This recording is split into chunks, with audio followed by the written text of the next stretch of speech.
Well, so there are two common misconceptions about opioid use and the challenges in accessing treatment.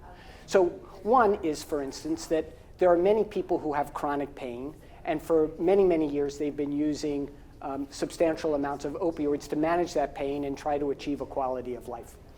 Now they're being told that all of that opioid that they're using is dangerous for them and that they may no longer have access to it. It's certainly not as readily as they had before.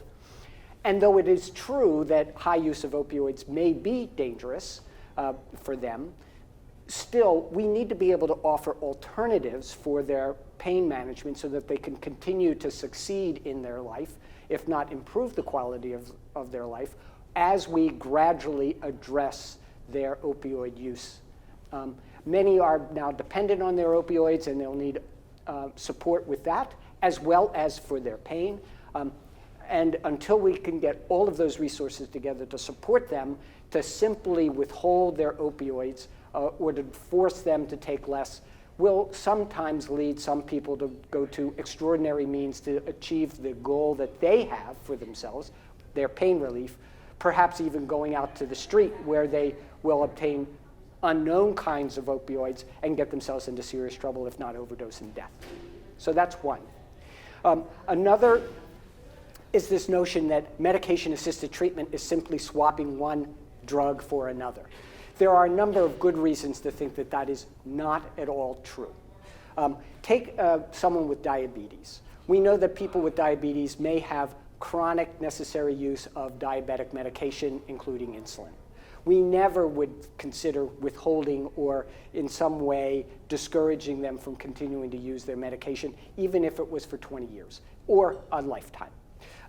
Opioid medication can also be the same in that the condition can be chronic, and the use of their medication-assisted treatment can, if not should, go on for perhaps even indefinitely. The second is that because it's an opioid, it's somehow like other opioids. There are a number of reasons why that is not true. Suboxone and methadone have been demonstrated to be opioids when prescribed properly to improve people's lives, to allow them to succeed at work, at school, and with their peers. Moreover, Suboxone in particular provides a safety threshold. People are much, much less likely to die in having trouble with their opioids. And then, of course, the last is that this is medically supervised use of FDA-regulated medication, none of which is true out on the street, whether it's heroin with or without fentanyl, or even a pill that's supposedly an oxycodone. So barriers to, and how do we overcome them? So there are a number of places where we need to redirect resources from, in order to make available space, professional experience, and bring together teams who can now address the needs of people with opioid use disorder, or to protect them from developing an opioid condition, or even to manage chronic pain without using opioids. So take the chronic pain and opioid problem.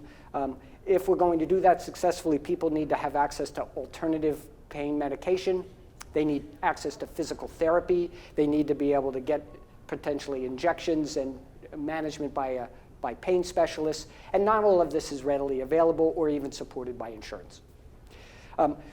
Another area that we need more of is integration of behavioral health with medical care.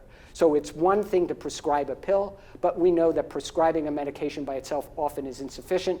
Even in psychiatry, we know that just handing somebody an antidepressant medication isn't a solution for many people's depression without the psychotherapy and other supports, family education and the like, or addressing their sociopolitical determinants of health, such as housing, access to good food, things like that. We're not going to succeed in the treatment of depression with pills alone. We're certainly not going to do that with MAT, simply providing Suboxone or methadone.